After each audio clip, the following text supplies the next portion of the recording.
I will be presenting the technique of digital terrestrial photogrammetry and highlighting some of the applications of the technology. To begin with, we will start with what photogrammetry basically means. It is a remote sensing technology wherein geometric properties about objects are determined from photographic images. The advantage here is that together with x and y coordinates, that is the planimetric information, one can also measure the z coordinates. There are stereo images, two images of the same object from different angles, using which we can measure the z coordinate as well, that is heights of objects can be visualized and measured very precisely using this technique. The basic principle behind the technique is triangulation. If you see images, then the location of any point in this image can be described by two coordinates, that is x and y, and hence images individually or single images are two-dimensional. One does not get a perception of depth when we see only one image. The location of any point in the real world, on the other hand, can be described by and is usually described by three coordinates, that is x, y and z, or maybe latitude, longitude and altitude. There are several aspects that we can use. The real world is therefore three-dimensional. Photogrammetry is the science of using these two-dimensional images to make accurate measurements in three dimensions. The technique behind the application is, the science is that the information that is lost, that is the camera position and the camera orientation at the time of photography, needs to be recovered. We presume here that the light that hits a given pixel in the image could have come from any point along the ray, as you see here, from the pixel through the perspective center into the scene. So we could have the point anywhere along this line.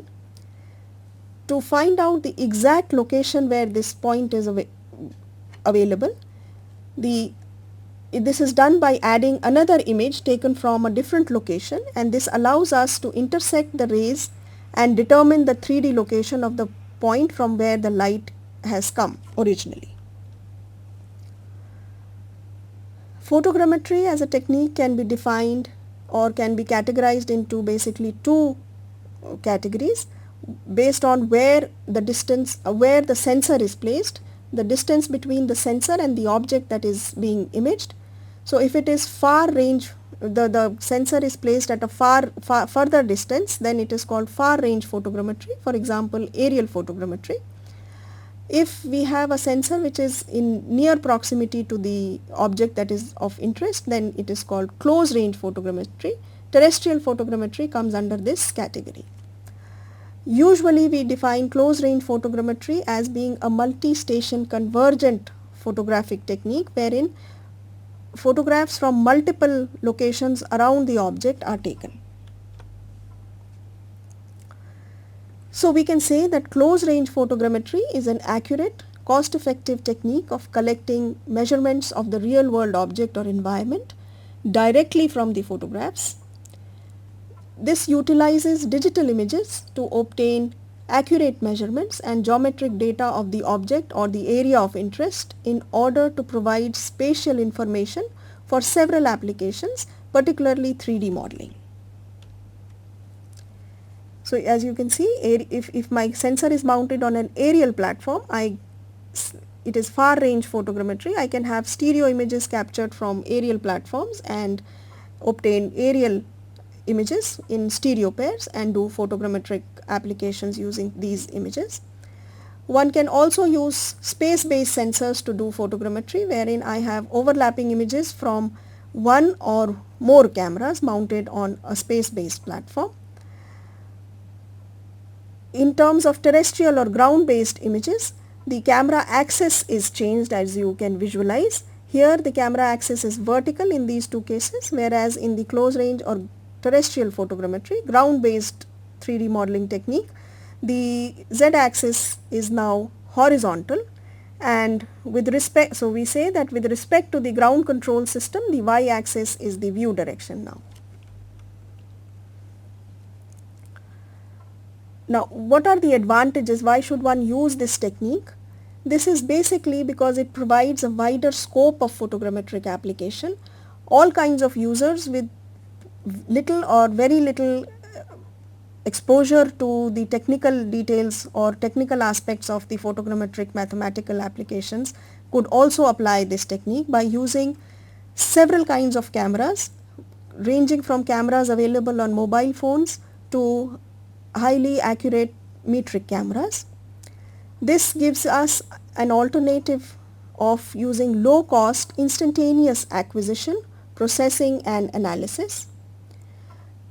The technique gives us very high resolutions. There is theoretically no limit to the achievable resolutions. The output is a photorealistic 3D model which gives us a realistic view of the actual model on the terrain, and we are able to then use this as a model for doing various kinds of decision making applications. It has therefore, because very high resolutions are available, it gives us a very dense surface model. The advantage is that one can replace to some extent field measurements with image measurements. So this removes the need to physically access each point at which a measurement is required. So we basically have a low cost option available to us, and this saves us a huge amount of time as well. Now, if we look at how images are acquired, we see that, as I said in the beginning, it is a multi-station convergent photographic technique. So images are captured and georeferenced. So multiple cameras capture multiple views to create a 3D model. As you can see, the same object is imaged from several locations, each image overlapping the previous one. Successive images are overlapping images, and from multiple stations we can also view the object from on top. So increased number of cameras or viewing stations provide a more accurate representation. So the technique relies on the reconstruction of the object simultaneously from several images from different and best possible perspectives to ensure a suitable geometry of intersecting rays. The images are stationed free in the object space as the photogrammetric network is reconstructed, and this process is referred to as bundle adjustment. The necessary equipment in terms of hardware and software is presented here. One basically needs a digital camera chosen depending on the scope of the project and the required resolution. They may range from economic cameras to high-end sophisticated cameras. One requires a memory media to store data. You require a personal computer, and for image matching applications we require these coded targets, which are of several kinds. So we can use several kinds of cameras, we can use several kinds of coded targets. Several software which are off the shelf commercially available, and several open source softwares are also available. Photo Modeler, PhotoG, Image Modeler, some are specific to applications like mining application or accident reconstruction, etc. The basic workflow is that one calibrates the digital camera to develop the interior orientation or the intrinsic parameters of the camera to make the measurements more accurate. Image acquisition is done from multiple stations all around, ensuring that the whole object is covered from various locations, and then the establishment of the location and orientation of the camera positions is done. So as you see here, you capture image acquisition, the determination of camera orientations, and then generation of the 3D model. And once the 3D model is ready, you can analyze the data to calculate volumes, digitize vector data, etc. You can use it for several applications. Now, camera calibration basically is the process of determining the characteristics of a camera so it can be used as a measuring device. All the softwares enable you to do it very simply. So the camera should ideally be calibrated at the same focus setting each time that you start a project. This has to be done only once for a particular camera, and the saved project can be transferred to other systems. Pre-calibration is done by photographing the calibration sheet from various view angles and solving for the camera parameters. Images should be acquired at single focal length settings and with sufficient overlap. Images should also be convergent with the optical axis. So you see here, they should be, the optical axis or the multiple axis should all be converging so that we create a seamless strain-free stereo model. A comparison between stereo photogrammetry and all direction photogrammetry is given here. There are a few considerations that one must keep in mind while taking images. One is that one must have proper lighting. So changes in lighting between images causes problems with the image matching ultimately. Then if there are moving objects, one has to, these images between objects, they have to be correctly identified and matched in each image. And there such regularly occurring features could cause spikes in images if incorrectly matched, especially horizontal features such as railings or scaffoldings, etc. Then we finally have the step of image orientation, wherein referencing, surfacing and finally texturing to give a realistic 3D view is done. The technique has a few limitations, that the surface that is being imaged should be well textured, because image matching does not work well on featureless surfaces. Shadows cause noise in the images and matching is not done in such areas. There should be sufficient overlap in each image to enable the stereo model generation. But there are several positive attributes as well. That is, we get increased accuracy, built-in information, the costs and the time are reduced manifold. It can be used for either small or large projects. It allows revisiting the visual records and additional analysis at a later time. I can use this as a reference. Requires little or no manual reading of information from several dials and other things. It yields 3D measurements and provides visual records of experiments. There are a few negative aspects of the technique, that is, it provides only superficial information about the object and it is limited by line of sight. But however, it is a powerful tool for gathering full field 3D coordinate information about the object or the test structure. It is cheaper as compared to advanced, or more economical as compared to advanced real-time full field measurement systems. It requires a lot of user knowledge and experience, and post-processing is not fully automated and is time consuming. I now present before you some case studies for different application. We use this technique to develop a cost-effective virtual 3D mapping application. Three-dimensional photorealistic experience of cities, towns, streets, sidewalks, etc. Building exteriors and interiors are a useful tool for planners and administrators. 3D modeling remains a sophisticated task requiring specific skills, and the need for developing affordable solutions exists. So this application was developed to do that. The methodology presented here provides allows for a low-cost virtual first-person experience of the world. So the camera is calibrated and photographs are acquired.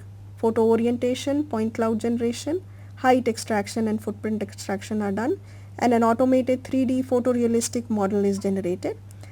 On this, a database is created with added attributes, and geospatial output for 3D visualization and spatial queries is made ready. This was combined in the form of an open source software which is available on the IIRS website. One can download it and use it for any sort of application. It is an open source freeware application for 3D model generation, and several database attributes attached to the model, and one can do query. You can export it to a geospatial portal as well. As you can see a great amount of detail. Any information that is attached to the model can be accessed by users. So you have a database attached, so whatever attributes are attached, one can view it and query from the database. Can be used for flood modeling, disaster applications, urban planning, etc. Similarly, there are other areas, sample study areas, wherein the same kind of technique was applied. This is a heritage building, the Forest Research Institute building in Dehradun. The application holds great advantage in modeling urban features. One can model simple building structures to more complex building structures. We can use several kinds of cameras, right from very simple cameras with low resolution to very high sophisticated metric cameras as well. Several applications are possible. You can have engineering applications for antennas, industrial applications, etc. Heritage assets can be effectively mapped and monitored. So there are few heritage sites in Dehradun which we have monitored, modeled and are monitoring. This is the clock tower. So it's multi-station and the 3D textured model which gives us a realistic view. Similarly, the Gillespie's monument, a relatively simple structure. Then there is the Buddha temple, which is a huge complex, and it has a complex structure, but as you can see, greater details of even the smallest structures is available to us in the form of a photorealistic textured 3D model. Then the Forest Research Institute, again you see there are 56 photographs which are all overlapping, which covered the entire building, and each small arch, pillar, etc. is available in 3 dimensions, and measurements can be taken for various applications. Another application could be vehicle crush assessment and management for accident reconstruction or insurance applications. So if we have had an accident, the amount of crush, how much the vehicle has been damaged, etc. can be judged using this technique. Extending the application to natural resources, we can also extract tree parameters, can be used for any application related to wherever tree parameters are required for biomass estimation, etc. So you see here field measurements for the same canopy are compared with photogrammetrically acquired parameters, and they were found to be closely related. The error was within limits.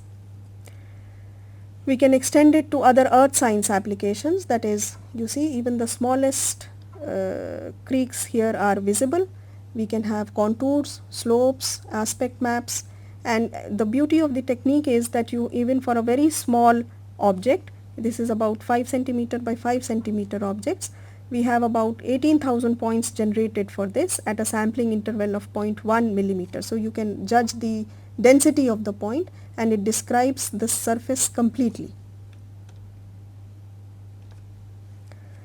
The application can be extended to excavation volume estimation. So you see there is a pre-excavation or non-excavated state, a model has been generated, and in the excavated state, and when you compare the two, one can estimate the amount of excavated material. This can be applied to mining applications very effectively. Rock surfaces can also be generated, models for rock surfaces can be generated, and various types of measurements required by geological applications can be done using the images. Then one can monitor dynamic features like landslides, glaciers, etc. So we've attempted one such application wherein a landslide was monitored at various temporal at various timings, pre-monsoon and post-monsoon, and the amount of debris flow, etc. was assessed. These are a few applications that we can use close range photogrammetry for. There are no limitations to the fields in which one can apply these. Applications range from scientific fields to the entertainment industry to the medical field. I hope you find a suitable application and find use for the technique. Thank you very much.